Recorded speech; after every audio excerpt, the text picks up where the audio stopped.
მე კი ყველას ჯანმრთელობას გისურვებთ, მაგრამ მაინც მოდით ამ ვიდეოში ჩვენ დღეს ვისწავლოთ ის ფრაზები და გამონათქვამები და წინადადებები, რომლებიც შეიძლება რომ ჩვენ დაგვჭირდეს ინგლისურ ენაზე საუბრისას, როდესაც ვართ ავად ან რაიმე გვაწუხებს.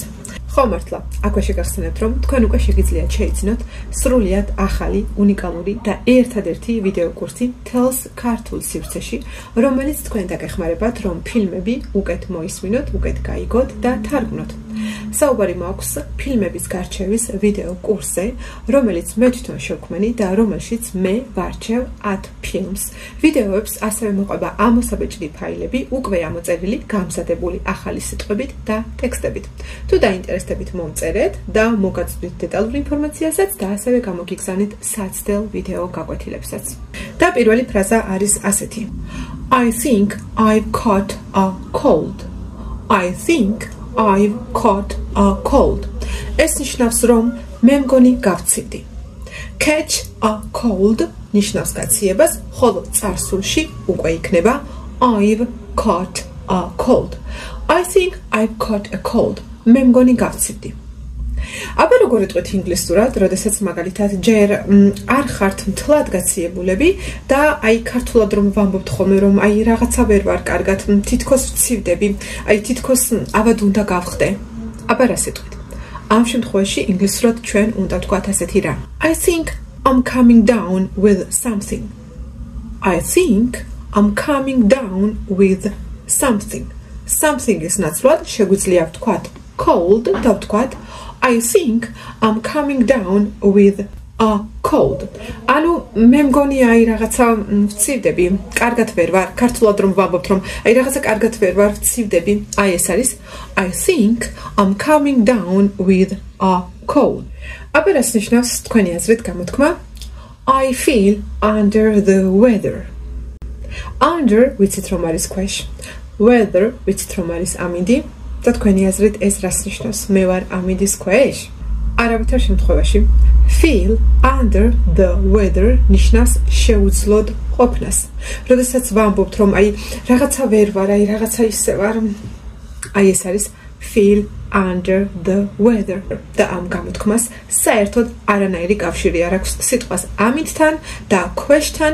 ეს არის უბრალოდ იდიომა, რომელიც უნდა ვისწავლოთ ზეპირად და არ გადმოვთარგმნოთ სიტყვა სიტყვით. როდესაც ცხვირში ვართ გაჭედილი, ჩვენ ქართულად ასეთ რამეს ვამბობთ ხომ? ვერ ვსუნთქავ, ცხვირში ვარ გაჭედილი. რა საინტერესოა? ნახეთ, ცხვირში ვარ გაჭედილი. ისე გამოდის თითქოს ჩვენ ვიყოთ ჩვენს ცხვირში გაჭედილი. აი ამის თარგმნისას ჩვენ სიტყვა სიტყვით, რა თქმა უნდა, არ უნდა ვთარგმნოთ არც ცხვირი და არც მით უმეტეს გაჭედვა ინგლისურად, თორემ ძალიან დიდი სისულელე გამოგვივა. როდესაც კარგად ვერ ვსუნთქავთ, იმიტომ რომ ცხვირში ვართ გაჭედილი ან გაჭედილი მაქვს ცხვირი, ინგლისურად უნდა ვთქვათ ასეთი რამე. I have a blocked nose. I have a blocked nose. თუ ყელი გვტკივა, ვამბობთ I have a sore throat. I have a sore throat. თუ რაიმეს გადაყლაპვისას ყელი გვტკივა, მაშინ ვამბობთ ასეთ რამეს. It hurts to swallow. It hurts to swallow. ნახეთ, ის ტკივა გადაყლაპვისას. სიტყვა ყელის თქმა ამ წინადადებაში საჭირო აღარ არის, იმიტომ რომ ვამბობ სიტყვას გადაყლაპვა, ანუ swallow და თავისთავად გადაყლაპვისას რა გვეტკინება, თუ არა ყელი. თუ ძალიან ბევრს ვაცემინებთ, სულ წამდაუწუმ ყოველთვის, ყოველ ჯერზე სულ გვაცემინებს, ქართულად ვამბობთ რომ აი ძალიან ბევრს მაცემინებს, სულ მაცემინებს, ინგლისურად ვამბობ ასე. I keep sneezing.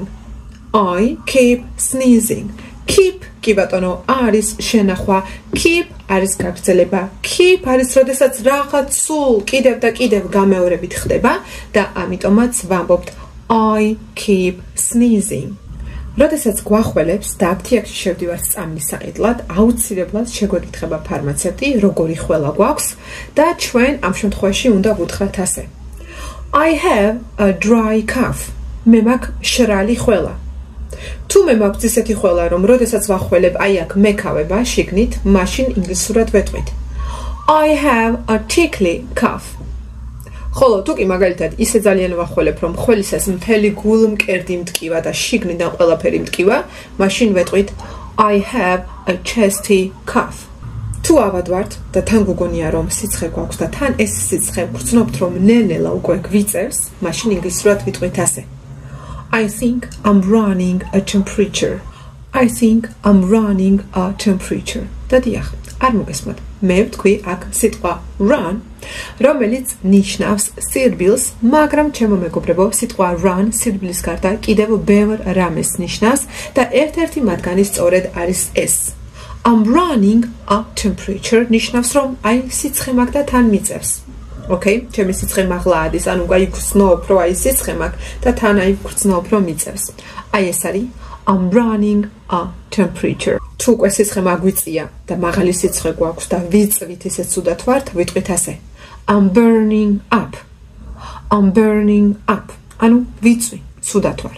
ეხლა უკვე მივედით ექიმთან და ექიმი გვეკითხება ასეთ რაღაცას. So, what can I do for you?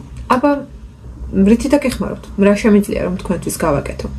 And how long have you been experiencing coughing? მაგალითად, რაც ნიშნავს რომ რამდენი ხანია რაც გახველებთ?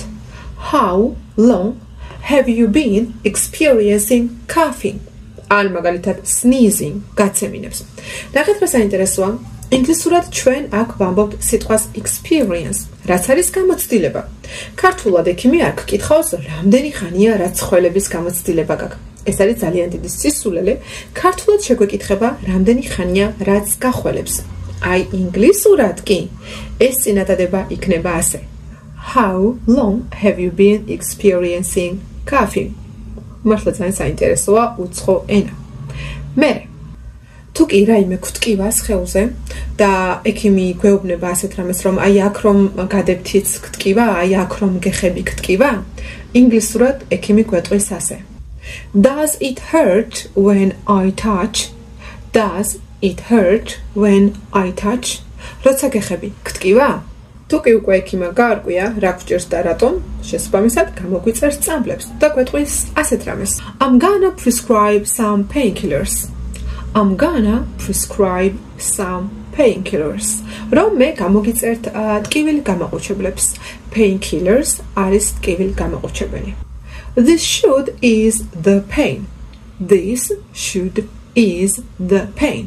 რომ ეს შეგიმცირებთ ტკივილს. Ease თუ გეცნობათ აბა easy სიტყვიდან გამომდინარე. Ease ზოგადად ნიშნავს გაადვილებას, იმიტომ რომ easy არის მარტივი ადვილი, მე მგონი ყველამ ვიცით. აქედან მომდინარეობს სიტყვა ease, რაც ნიშნავს გაადვილებას, მაგრამ ამ შემთხვევაში is ითარგმნება როგორც შემცირება, დასუსტება. ანუ ეს შეგიმცირებთ ტკივილს. This should ease the pain. ეს ტკივილს შეგიმცირებთ. ეხლა თუ გვაინტერესებს ამ გამოწერილ წამალს რაიმე გვერდითი ეფექტი თუ აქვს, კითხულობთ ასეთ რაღაცას. Does it have any side effects? Does it have any side effects? რამე გვერდითი მოვლენები ხო არა აქვს? თუ უკვე ძალიან შევწუხდით ავატყოფნით და ვეუბნებით რომ როდის გამოვჯამრთელდები, რამდენი ხანი უნდა დამჭირდეს რომ გამოვჯამრთელდე, ინგლისურად ვეთქვით ესე. How long will it take to get better? და get better ნიშნავს გამოჯამრთელებას. ყველას ვინც ავად ხართ, გისურვებთ გამოჯამრთელებას, ხოლო ვინც უკვე ჯამრთელები ხართ, გისურვებთ რომ ავად არასოდეს გახდეთ.